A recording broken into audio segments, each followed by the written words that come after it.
Today is a very important day in the history of the state of Assam. It is a day that raises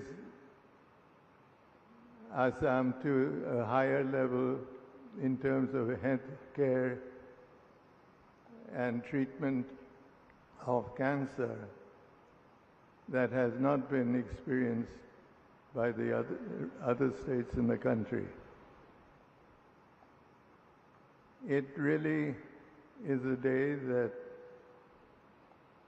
cancer, which is not a rich man's disease, is being equipped to